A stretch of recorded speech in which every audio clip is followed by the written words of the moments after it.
Économie numérique, blockchain, ce sont les mots-clés de cette autre édition de votre émission Le Coin de l'Entrepreneur sur MC Business TV, la chaîne des entrepreneurs. L'entrepreneur du jour, c'est Simplice Chedjou.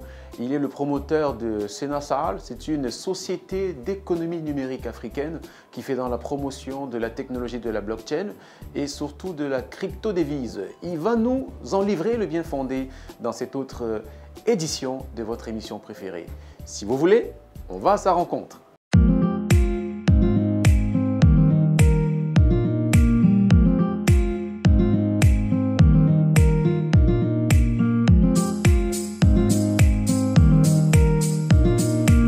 Je vous le disais tantôt, je suis avec Monsieur Simplice Chedjou. Le nom est juste. C'est le promoteur de Senasal, la société d'économie numérique africaine qui fait dans la promotion de la technologie de la blockchain, mais surtout dans l'éducation à l'économie numérique qui est encore méconnue par la majeure partie des Africains. C'est notre invité dans le coin de l'entrepreneur de ce jour. Bonjour Simplice. Bonjour Ferry.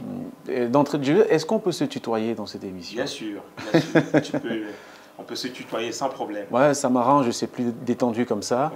Voilà. Alors Simplice, tu as la tête de cet empire. J'appelle empire parce que le projet est immense. C'est vraiment d'éduquer et de convertir le marché africain à l'économie numérique. Est-ce que Simplice peut nous dire ce qu'il fait concrètement à travers Senasal? Alors, Senasal, la société d'économie numérique africaine, a pour vocation d'éduquer les Africains à l'économie numérique. Oui. Et de leur permettre également de faire leur transition pour entrer dans cette nouvelle ère d'économie qui va générer forcément un meilleur pouvoir d'achat pour améliorer leurs conditions de vie. Notre objectif, pour un continent aussi pauvre que le nôtre, c'est de saisir l'opportunité de l'économie numérique pour améliorer les conditions de vie des Africains. Oui. Et pour cela, il faut vraiment les éduquer parce que nous avons pris du retard, non seulement, n'est-ce pas, dans la transition informatique, mais également dans la transition Internet. Oui. Donc, beaucoup de gens n'ont pas fait leur classe en ce qui concerne l'étude du matériel informatique, comment utiliser un ordinateur par exemple. Beaucoup n'ont pas fait leur classe quand il s'agit d'aller sur Internet, faire des recherches, s'inscrire, avoir un email, etc. Et beaucoup n'arrivent pas à intégrer l'aspect blockchain qui arrive aujourd'hui avec d'autres opportunités. Oui. Qu'est-ce que nous devons faire? Nous devons juste leur dire, même si vous avez pris du retard, on est ensemble, voilà par où on peut commencer et avancer progressivement pour que chacun puisse trouver son compte dans ce gros gâteau qu'est l'économie numérique dans le monde entier aujourd'hui. Oui, on comprend très bien tes motivations, mais est-ce qu'il n'y a pas d'autres? Qu'est-ce qui t'a amené à investir dans l'économie numérique plutôt qu'autre chose? Il y a plusieurs domaines aujourd'hui en Afrique, il y a l'agriculture, il y a plein d'autres aspects de l'économie, mais toi tu as choisi l'économie numérique. C'est quoi l'histoire autour de ce jeune projet? Alors en 2016, je suis encore employé, je travaille comme cadre commercial dans une entreprise de la place. Et j'assiste à une conférence où pour la première fois on parle de crypto-monnaie et de blockchain. Mais j'étais déjà un fan de l'économie numérique à l'époque, je me souviens bien, parce que lorsque j'ai pu obtenir ne serait-ce que ma première carte Visa, j'étais tellement content que j'en ai parlé à mes amis. Ils se sont moqués de moi. Ils disent, mais attends, une carte Visa, tout le monde en a. Non, c'est faux, tout le monde n'a pas une carte Visa. Oui.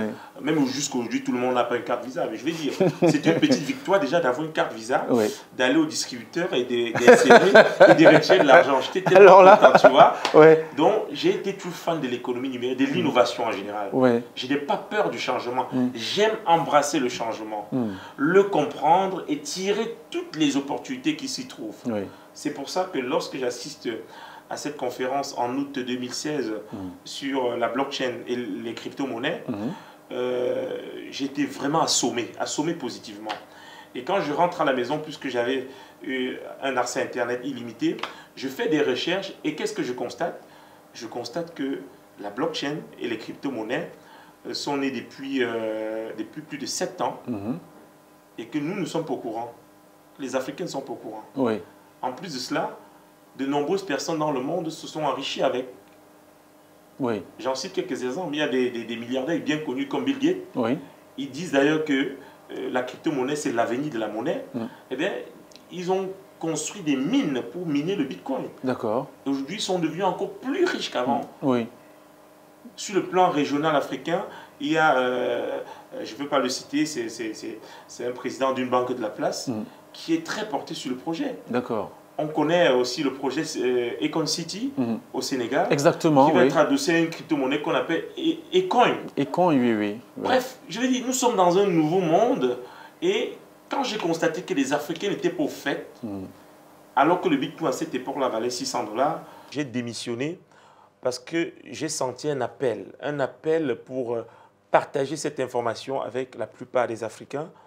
L'information selon laquelle nous sommes au 21e siècle et que chacun, à partir de son téléphone Android, peut posséder un compte qu'on appelle wallet et dans lequel il peut garder des devises numériques qui prennent de la valeur avec le temps et qui peut permettre plus tard d'envoyer les enfants à l'école, de construire sa maison, de se soigner décemment, de manger à sa faim, de voyager, de profiter aussi de la vie.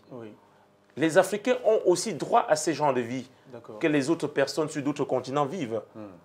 Et je pense que la technologie blockchain, avec l'innovation, le Bitcoin et les autres 7000 crypto-monnaies qui sont sur le marché, ont le potentiel d'améliorer la vie des Africains. Voilà pourquoi j'ai préféré en 2016 démissionner carrément pour me consacrer à cette mission, à cet appel. Celle, n'est-ce pas, d'aider les Africains à comprendre comment on peut gagner de l'argent grâce, n'est-ce pas, aux technologies blockchain. Oui, justement, tu parles de la technologie de la blockchain. Pour beaucoup, ça sonne un peu comme de l'hébreu. En français facile, c'est quoi la technologie de la blockchain qui est, on va dire, le support de toutes ces crypto-devises que vous avez énumérées plus haut? Alors, la blockchain, c'est une nouvelle technologie à l'instar de l'Internet dans les années 90. Aujourd'hui, tout le monde a WhatsApp. Et WhatsApp fonctionne avec Internet. Mais avant, lorsque vous parliez d'Internet, quelqu'un disait « fous-moi le camp ». Vos trucs des jeunes là, nous on ne comprend pas ça. Mais tout le monde, même la grande au village a WhatsApp, doit aller sur Internet. Quand les nouvelles technologies arrivent, les gens sont parfois réticents. Ils ne comprennent pas toujours le pourquoi. Mais ce n'est que le temps qui leur permet de comprendre la pertinence des propositions qui sont faites. La technologie blockchain est une technologie qui a pour objectif de permettre le transfert d'un bien d'une personne à une autre sans plus passer par un tiers de confiance. Il s'agit d'une technologie qui voudrait que les transactions puissent être faites de façon transparente et que ces transactions s'écrivent, n'est-ce pas, sur un registre public qui peut être vu de tout le monde. D'accord. Et qu'il n'y ait pas de tiers de confiance à l'intérieur, parce que les tiers de confiance, généralement, c'est à cause des tiers de confiance qu'il y a la corruption, c'est à cause des tiers de confiance qu'il y a les frais élevés, c'est à cause des tiers de confiance qu'il y a des blocages de toutes sortes. Imaginez par exemple, prenons l'exemple du Bitcoin. Vous êtes au Cameroun, vous voulez envoyer l'argent à votre fils qui est aux États-Unis pour qu'il paye sa pension. Lorsque vous le faites en allant voir un tiers de confiance comme un banquier ou un organisme de transfert de fonds, l'argent peut mettre 3 ou 4 jours pour arriver. Et même quand ça arrive, il y a des frais qui doivent être imputés sur cet argent. Et même quand on prend les frais, ce n'est pas facile de toucher l'argent.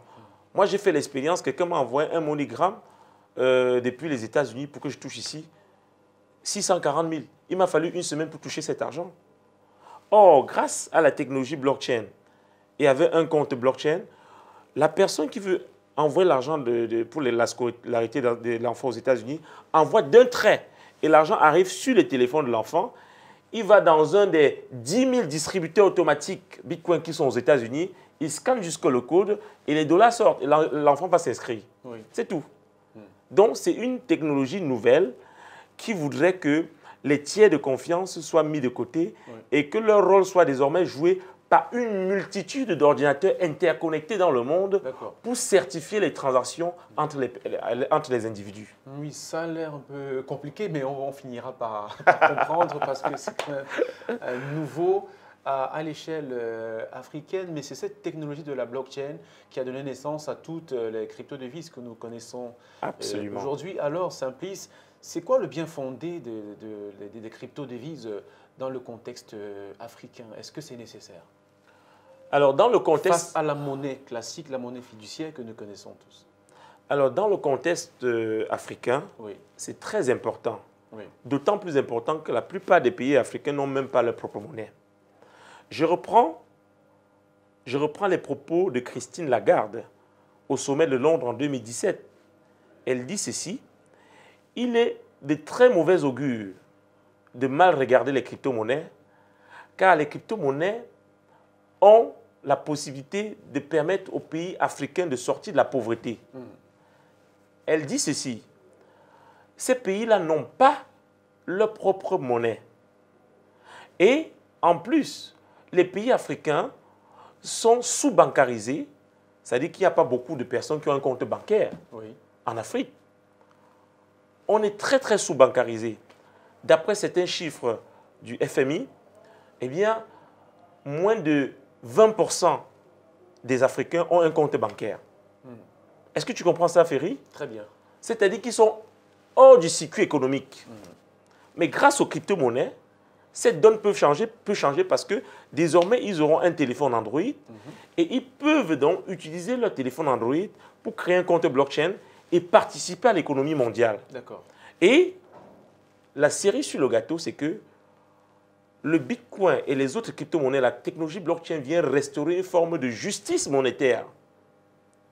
Parce qu'un Bitcoin aux États-Unis vaut un Bitcoin en Afrique. Un Bitcoin en Chine vaut un Bitcoin en Afrique du Sud. Ça veut dire quoi? Ça veut dire que la crypto-monnaie, le Bitcoin ou les autres crypto-monnaies comme l'Ethereum, n'est-ce pas, permettent aujourd'hui aux Africains de parler d'égal à égal avec leurs congénères des autres continents. Nous sommes les premiers qui devraient en profiter en Afrique. Donc c'est pour ça que Christine Lagarde, au plus haut, n'est-ce pas, de sa responsabilité en tant que directrice du FMI, a dit au sommet de Londres: l'Afrique a beaucoup à gagner, n'est-ce pas, en adoptant les crypto-monnaies, parce que pour eux, ce serait une dollarisation 2.0. Alors, si je comprends bien, ce serait une grosse opportunité manquée que de louper l'opportunité de la crypto-devise. Mais comment on s'en sert dans la vie de tous les jours? Qu'est-ce qui fait la valeur des crypto-devises, du Bitcoin par exemple? Comment s'en servir dans la vie de tous les jours? Très bien. Crypto-devise, c'est vraiment l'expression, parce que ce n'est pas une monnaie classique qui est stable. Le cours des monnaies que nous connaissons, comme l'euro et le dollar, est régulé par la Banque centrale. La crypto-monnaie n'est régulée par aucun État. Est-ce qu'on se comprend bien? Très bien. Voilà, la crypto-monnaie n'est régulée par aucun État. Sa valeur n'est fixée que par la loi de l'offre et de la demande de la communauté qui l'utilise. Et cette communauté, elle est mondiale. D'accord. Si on prend l'exemple du Bitcoin, par exemple, lorsqu'on a fait la première transaction en Bitcoin dans le monde entier, c'était en mai 2010, un Bitcoin valait 0,004 $. Cette transaction s'est faite du côté des États-Unis, où un individu, Laszlo, il a acheté 2 pizzas avec 10 000 Bitcoins. À l'époque, le Bitcoin valait 0,004 $, soit 40 $ pour les 2 pizzas. Ce soir, un Bitcoin vaut 15 000 $. Vous-même, regardez, parti de 0,004 $ et 10 ans après, ça fait 15 000 $. Calculez donc les 10 000 Bitcoins que le monsieur qui a vendu les pizzas a reçus, fois les 15 000 $ pour voir ce que ça représente aujourd'hui. Ça veut dire que le peuple adopte cette monnaie dans le monde entier et n'a pas besoin d'une autorisation particulière, puisque c'est sur les ordinateurs, c'est sur les téléphones Android. C'est une monnaie décentralisée. Dans l'expression décentralisée, il y a le fait que les banquiers centraux n'interviennent pas là-dedans. La plupart des États qui ont compris ce qui est en train de se passer sont en train d'encourager l'utilisation des crypto-monnaies, un peu comme au Kenya. Oui. Ils sont en train d'encourager l'utilisation des crypto-monnaies déjà là-bas. D'autres États comme la France sont en train de réguler à leur façon. Bref, on ne peut pas arrêter le changement. Il s'agit du changement, mais on peut encadrer ce changement pour permettre que ça profite à tout le monde et qu'il n'y ait pas de débordement. Ah ouais, justement, un changement qui a du mal à être populaire en Afrique. Voilà, ces monnaies ne sont pas très, très populaires. Vous mettez cela sur le compte de quoi? Et vous qui êtes une société d'économie numérique africaine, quelles sont vos suggestions, vos conseils pour pouvoir rendre populaires les crypto-devises à l'échelle africaine de manière à les rendre utiles dans la vie de tous les jours? Alors, la première chose, c'est de commencer par le commencement. J'ai l'habitude de dire que beaucoup d'Africains marchent dans la rue, en Afrique, avec des téléphones Android même, mais ils n'ont même pas d'email, ils n'ont pas d'adresse email. Vous ne pouvez pas faire l'économie numérique sans avoir d'adresse email. Quelqu'un est venu me voir au bureau aujourd'hui, je lui demande, est-ce que je peux avoir ton mail? Il me dit, je ne sais même pas si j'en ai. Pourtant, il a WhatsApp. Alors, on ne peut pas avoir un compte WhatsApp sans avoir un compte Gmail. Oui. Vous êtes d'accord avec moi? Tout à fait. Donc, il ne sait même pas à quoi ça sert. C'est pour ça que je dis que normalement, les gouvernants doivent nous payer pour ce qu'on fait. Parce qu'on oui, on sort les gens de l'obscurantisme. Oui. On doit nous payer pour ce qu'on fait. Les gars ne savent pas. Non, moi j'ai dit, on commence par le commencement. Oui. D'abord, tout le monde doit créer son email. D'accord. Tout le monde doit avoir au moins un téléphone Android. Et je pense qu'aujourd'hui, les téléphones sont à la portée de tout le monde. D'accord. Il y a des téléphones Android même de 14 000 francs. OK? Tout le monde peut avoir un téléphone Android aujourd'hui. Ensuite, quand on a tous ces deux éléments, tout le monde doit avoir son compte blockchain. Parce que le problème crucial de l'Africain, c'est d'abord la famine. Nous sommes l'un des continents les plus pauvres, sinon le plus pauvre de la Terre. Pourtant, nous avons tout. En théorie, en fait. On a tout. Non, on a tout. Mais les gens sont pauvres. Donc, qu'est-ce qu'il nous faut? Ce qu'il nous faut, c'est de l'argent. Les gens ont besoin d'argent pour pouvoir manger, pour pouvoir se vêtir, pour pouvoir se loger. Vous comprenez un peu? Très bien. Donc, ce que nous devons faire et ce que nous faisons déjà, à travers des tribunes comme la vôtre, MC Business TV, nous disons aux Africains, créez-vous des comptes Gmail, créez-vous des comptes blockchain, possédez des actifs numériques qui vont permettre que demain, vous puissiez parler d'égal à égal avec le Singapourien, le Japonais. Est-ce que vous savez qu'au Japon, on achète des légumes avec le Bitcoin en scannant jusqu'au code QR? Ben oui, ça se fait. Le code QR est là au mur. On scanne le code QR. On paye les légumes, on paye la viande, on paye tout. Oui. Nous aussi, ça doit être pareil, Oui. mais ça doit être progressif. Nous sommes dans une phase de sensibilisation. D'accord. Nous sommes dans un changement irréversible. Et quelles sont vos difficultés dans cette sensibilisation? Les difficultés majeures de l'entrepreneur que... Oui, les difficultés majeures, c'est d'abord, même pas l'ignorance, parce que l'ignorance, c'est autre chose. C'est d'abord l'incrédulité. Beaucoup de gens ne croient pas en ce qui est nouveau. Beaucoup de gens ne croient même pas en l'Internet. Ils ne croient pas à la puissance de l'Internet. Et c'est une grosse erreur. L'Internet est très puissant. Vous savez que l'Internet a mis de côté la machine à taper. Grâce à Internet, vous envoyez un mail aujourd'hui sans vous déplacer. Vous filmez une photo et puis une personne et puis vous envoyez l'image en un clin d'œil. Il faut qu'on comprenne bien la puissance de l'Internet. Après l'Internet de l'information, nous sommes dans l'Internet des valeurs. Et l'Afrique n'a pas le droit. Mais alors, nous n'avons pas le droit de rater ce virage. D'accord. Parce qu'il est question d'améliorer des millions de vies, améliorer la qualité de vie des millions d'Africains pour qu'on puisse sortir de la pauvreté. Oui. Je dis bien que ce soir, un bitcoin vaut 15 000 $ dans le monde entier, pas en Afrique, dans le monde. Oui. Et en 2010, il valait 0,004 $. Oui. Imaginez si vous avez gardé seulement 100 bitcoins. Qu'est-ce que ça aurait pu faire dans votre vie? Vous voyez? Voilà, l'émission touche à sa fin. Et merci à vous qui regardez depuis le début. On espère que vous avez noté l'essentiel, vous avez noté les conseils de l'expert en économie numérique qui est notre invité sur le plateau du coin d'entrepreneurs sur MC Business TV, la chaîne des entrepreneurs aujourd'hui. Alors, mais Simplice, j'aimerais savoir finalement la blockchain, la technologie dont vous êtes le promoteur en Afrique, Est-ce finalement une menace ou une opportunité?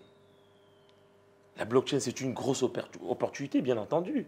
C'est une opportunité dans la mesure où elle apporte des applications nouvelles, elle apporte également un lot, n'est-ce pas, d'emplois pour les jeunes. Par exemple, les développeurs qui peuvent travailler sur la blockchain pour pouvoir proposer des solutions aux entreprises et aux opérateurs économiques afin de faciliter, n'est-ce pas, peut-être la distribution, la production dans leur secteur, etc. Je dis, peut-être cette application a commencé, la blockchain a commencé par l'Internet de l'argent, mais croyez-moi, la blockchain, mesdames et messieurs, ce n'est pas seulement consacré au Bitcoin.